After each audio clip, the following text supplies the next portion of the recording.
Welcome to 24 Caris. I'm Kelly Johnson, founder and CEO of Caris by KJE. We are your partners in the diversity, equity, and inclusion space to enable you to experience the power of we within your organization. We are currently continuing our conversation with Gerri Mason Hall of NetApp, and it's been a great conversation where we are exploring the value of DEI, the journey of DEI, and how it's evolved over time. And in our last conversation, we talked about developing leaders. So Gerri, thank you for being here and really sharing so much wisdom and insight around this space. Thank you. Love to share my experiences and observations. So we've talked a lot, but I think it might be helpful for organizations who are perhaps less mature on the journey. Let's talk a little bit about process, infrastructure. What does it take to truly move the needle around attracting and retaining and developing diverse talent? Yeah. You know what, that old saying, it's very US, so we have to think globally, but it takes a village.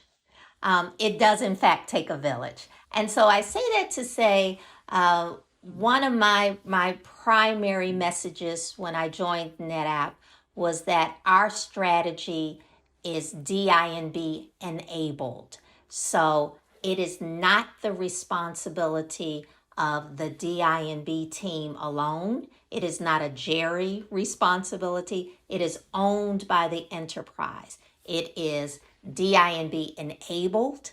We develop strong leaders. You know, we talked last session about the leadership muscle. We develop that muscle. We provide enablement, materials, collateral, etc. But it is truly leader-led, leaders at all levels of the organization. And so I think that's very important to call out. And when we talk about infrastructure and processes, that partnership, that engagement with the full HR team is critical. So your talent acquisition team, but not the recruiters and sourcers alone. It's other parts of the HR team, your business partners who know the internal talent, who know the growth strategy and the needs for that talent, your total rewards team who designs the appropriate comp and benefits to be competitive in your respective market.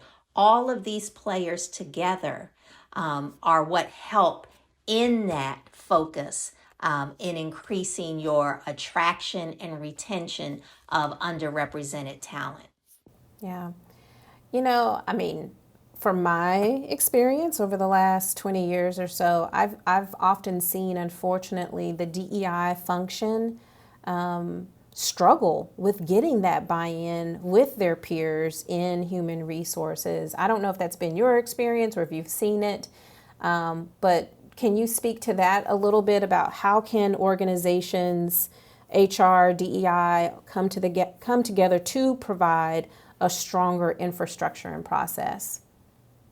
Yeah, and I think you're spot on. That has been the case. I've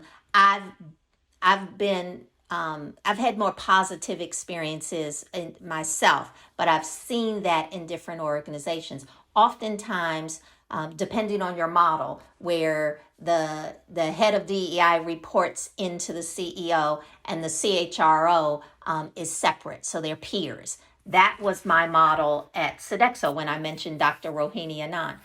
But we collaborated famously. And so therein lies the positive results. She developed the DEI strategy. I was her partner in ensuring that we executed well in the organization. So rallying my team around that strategy, and we went forward together.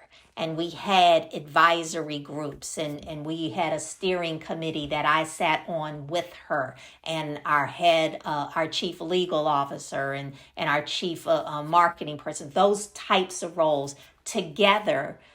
We created that village. So it worked seamlessly. In other instances, you absolutely have that rub where, HR is going down one path and the DEI team is going down another. And they feel that HR team feels put upon. It's like they're demanding that I do all of these things, and they're not understanding and appreciating the challenges that I have. And so there, I think, is the opportunity to have better understanding and to develop that the plan on how you will go forward together. So in my current role, our model is I am part of the HR organization. And so together, my peers, we think about what are the HR priorities, how do they align with the corporate priorities, our growth plan for the business. And so we're in lockstep moving that forward. So again, it's working out fine for me. That's great. And I think it definitely starts, or the structure, the reporting structure, that model can absolutely have an impact on the ability for DEI and B to thrive in an organization. And I would say that one of the things I used to say all the time, I still say it with our clients, but when I was in-house, I used to say it all the time to my team, and that is, we need to lead by example, right? So we're asking the organization to be inclusive and diverse. We as a DEI team need to do the same thing, meaning we need to make sure that we are inviting the perspectives of others before we move too far, right? And Yes. we need to appreciate the diversity, the diverse perspective that maybe the HR team might have, because they are often a little bit more embedded in the organization. And so they understand the concerns of different stakeholders in the organization, and we need them and they need us. And so we want to make sure that we are deploying and really driving DEI from a place of modeling the behavior that we want from everybody else in the organization. The rules also have to apply to us. Absolutely. Absolutely. Yeah. So maybe speak to, I feel like one day we need to host like a therapy session for DEI practitioners, because you and I both know, I think we were in the same Wall Street Journal article about this a few years ago, where we were talking about the high turnover of DEI practitioners. So maybe provide a little bit of coaching or advice to that DEI leader who's struggling to get that buy-in, struggling to build that infrastructure that's so needed. I think that one of the things is, if you're new to an organization, you've got to get to know the stakeholders. You have got to get a sense of where they stand on these issues and meet them where they are. They're not going to automatically be where you are. And so you have got to engage who's going to be your champions, who's going to be your partners, and build from there. And I would also encourage, you and I, Kelly, have been engaging some of our peers in different organizations and keeping that momentum, keeping that village alive, if you will. And so, it's funny, a number of us who work together, and we're all scattered in different organizations, all in these senior level DEI roles. And so tap into those, tap into that network outside of your organization, and leverage those best practices. And I also encourage some of these organizations that provide the thought leadership and the coaching like yours.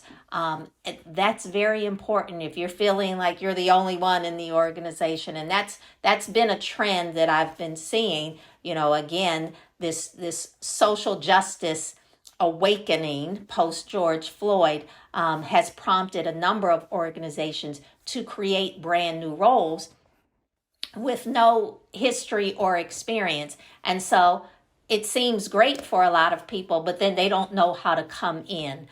So I go back to one of your earlier episodes when we talked about Dr. Rohini Anand's book.